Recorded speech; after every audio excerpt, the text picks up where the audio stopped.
اسی طرح حضرت صلی اللہ علیہ وسلم نے زکوٰۃ کا بھی ذکر فرمایا. اس نے اس پر پوچھا، عرض کیا کہ اس کے علاوہ بھی مجھ پر کوئی زکوٰۃ ہے؟ آپ نے فرمایا نہیں، ہاں ثواب کی خاطر تم نفلی صدقہ دینا چاہو تو دے سکتے ہو.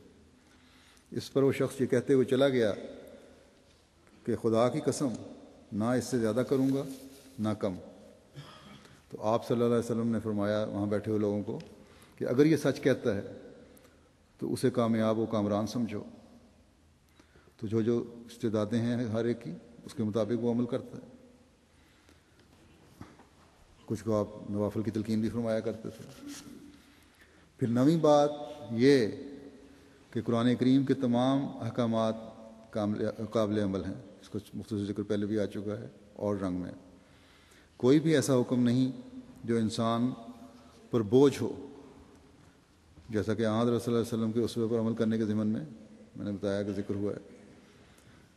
کہ حقیقی مومن ان پر چلتا ہے اور چلنے کی کوشش کرتا ہے. اور حضرت عائشہ نے جیسا کہ فرمایا کہ حضرت صلی اللہ علیہ وسلم کے اخلاق اور زندگی قرآن کریم کے احکامات کی عملی تصویر ہیں. بس اپنی اپنی حیثیت اور استعدادوں کے مطابق ہر ایک کو ان پر عمل کرنے کا حکم ہے. اور یہ اللہ تعالیٰ کا دعویٰ ہے کہ کیونکہ وہ کسی مومن کو بھی بلا وجہ تکلیف میں نہیں ڈالتا، اس لیے جو بھی احکامات ہیں ہر انسان کی عمل کرنے کی طاقت کے اندر ہیں. پھر 10ویں بات یہ کہ اللہ تعالیٰ سچی خوابیں بھی ہر انسان کو اس لیے دکھاتا ہے تاکہ اسے انبیاء کی وحی و الہام کا کچھ حد تک ادراک ہو سکے. اگر کبھی سچی خواب ہی نہ آئی ہو تو وہ انبیاء کے دعوے کو بھی محض جھوٹ سمجھے گا. حضرت مسیح موعود علیہ السلام فرماتے ہیں کہ جو نبی آتا ہے اس کی نبوت اور وحی و الہام کو سمجھنے کے لیے اللہ تعالیٰ نے ہر شخص کی فطرت میں ایک ودیت رکھی ہوئی ہے، اور وہ ودیت خواب ہے. اگر کسی کو کوئی خواب سچی کبھی نہ آئی ہو تو وہ کیوں کر مان سکتا ہے کہ الہام اور وحی بھی کوئی چیز ہے؟ اور چونکہ خدا تعالیٰ کی یہ صفت ہے کہ لا یکلف اللہ نفسا الا وسعہا، اس لیے یہ مادہ اس نے سب میں رکھ چھوڑا ہے. چوروں، ڈاکوؤں، زانیوں کو بھی سچی خوابیں آتی ہیں. 11ویں بات یہ کہ بچپن کا زمانہ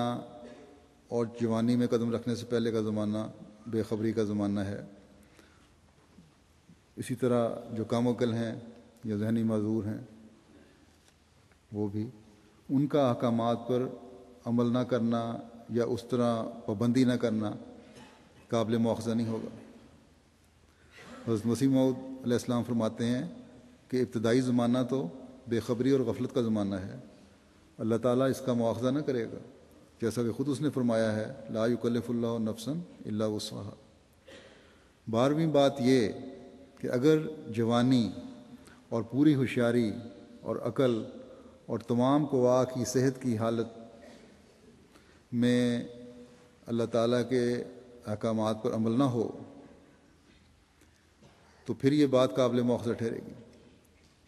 حضرت مسیح موعود علیہ السلام اس میں فرماتے ہیں کہ ایک ہی زمانہ ہے، یعنی شباب کا زمانہ، جوانی کا زمانہ، جب انسان کوئی کام کر سکتا ہے، کیونکہ اس وقت قوا میں نشو و نما ہوتا ہے اور طاقتیں آتی ہیں. لیکن یہی زمانہ ہے جب کہ نفس امارہ ساتھ ہوتا ہے اور وہ اس پر مختلف رنگ میں حملے کرتا ہے اور اپنے زیر اثر رکھنا چاہتا ہے. یہی زمانہ ہے جو مواخذہ کا زمانہ ہے، اور خاتمہ بالخیر کرنے کے دن بھی یہی ہیں. لیکن ایسی آفتوں میں گھرا ہوا ہے کہ اگر بڑی صحیح نہ کی جاوے تو یہی زمانہ ہے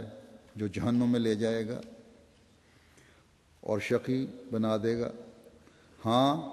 اگر عمدگی اور ہوشیاری اور پوری احتیاط کے ساتھ اس زمانے کو بسر کیا جاوے تو اللہ تعالیٰ کے فضل و کرم سے امید ہے کہ خاتمہ بالخیر ہو جاوے. بس باوجود اس کے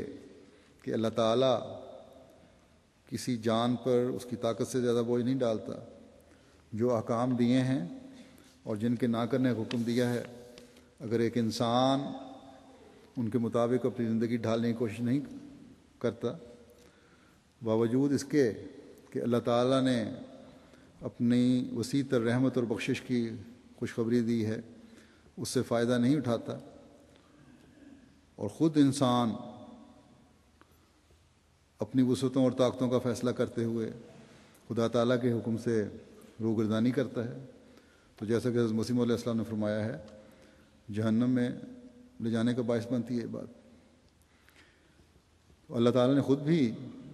لا یکلف اللہ نفسا الا وسعها کہنے کے بعد آگے فرمایا ہے کہ لہا ما کسبت و علیہا ما اکتسبت، کہ اس نے جو اچھا کام کیا وہ بھی اس کے لیے نفع مند ہے، اور جو اس نے برا کام کیا وہ بھی اس پر وبال ہو کر پڑے گا۔ نیکی کے لیے کسب کا لفظ استعمال کیا گیا ہے جو آسانی سے ہو سکتا ہے اگر ارادہ ہو، کیونکہ نیکی فطرت کے مطابق ہے، لیکن بعض اوقات انسان اپنی بدقسمتی سے فطرت کے مطابق عمل کرنے کے بجائے اکتساب کا راستہ اختیار کرتا ہے جو غیر فطری بات ہے۔ اخلاقی قوتوں کے صحیح مواقع پر استعمال نہ کرنے کی وجہ سے اس راستے پر انسان چلتا ہے اور سمجھتا ہے جو اللہ تعالیٰ کو پسند نہیں، اور یہ سمجھتا ہے کہ یہ آسان راستہ ہے، لیکن جب گناہوں اور برائیوں میں دھنستا چلا جاتا ہے پھر احساس ہوتا ہے کہ ایک تکلیف دہ راستے کی طرف چل پڑا ہوں میں۔ حضرت مسیح موعود علیہ الصلوۃ والسلام نے اکتساب کا ایک نقطہ یہ بھی مسلم موعود نے رضی اللہ عنہ نے ایک یہ نقطہ بھی بیان فرمایا ہے کہ بدیوں میں یہ صرف اس بدی کی سزا ملے گی جس میں اکتساب کا رنگ ہو، یعنی قصداً اور ارادتاً اس کا ارتکاب کیا جائے، اس میں اس کو چھوڑے نہ بلکہ جان بوجھ کر اس کو کرتا چلا جائے۔ بس اللہ تعالیٰ تو نہ کسی جان کو تکلیف میں اس کی طاقت سے بڑھ کر ڈالتا ہے، اور نہ کوئی ایسے احکامات دیتا ہے جو اس کو تکلیف میں ڈالنے والے ہوں، بلکہ عفو اور درگزر اور بخشش سے کام لیتا ہے۔ لیکن اگر کسی بدی کے ارتکاب پر انسان کو جرأت پیدا ہو اور وہ کرتا ہی چلا جائے تو اس کی سزا ہے پھر۔ اس لیے ہمارے پیارے اور مہربان خدا نے اس آیت کے اگلے حصے میں ہمیں یہ دعا بھی سکھا دی کہ نیک کاموں کی طرف توجہ رہے جو ہر حال میں فطرت کے مطابق ہیں، اور ان پر عمل کرنا انسان کی پہنچ کے اندر بھی ہے، جیسا کہ فرمایا ربنا لا تؤاخذنا ان نسینا او اخطانا ربنا ولا تحمل علینا اصرا کما حملته علی الذین من قبلنا ربنا ولا تحملنا ما لا طاقت لنا به واعف عنا واغفر لنا وارحمنا انت مولانا فانصرنا علی القوم الکافرین، کہ اے ہمارے رب اگر ہم بھول جائیں یا غلطی کر بیٹھیں تو ہمیں سزا نہ دینا، اے ہمارے رب، اور تو ہم پر اس طرح ذمہ داری نہ ڈالنا جس طرح تو نے ان لوگوں پر جو ہم سے پہلے گزر چکے ہیں ڈالی، اور اے ہمارے رب ہم سے وہ بوجھ نہ اٹھوا جس کے اٹھانے کی ہم میں طاقت نہیں، ہم سے درگزر کر ہمیں بخش دے اور ہم پر رحم کر، تو ہمارا آقا ہے اور کافروں کے خلاف ہماری مدد کر۔ بس تزکیہ نفس کے لیے یہ دعائیں انتہائی ضروری ہیں، کیونکہ جب تزکیہ نفس ہوگا تو لا یکلف اللہ نفسا الا وسعها کا صحیح ادراک بھی ہوگا۔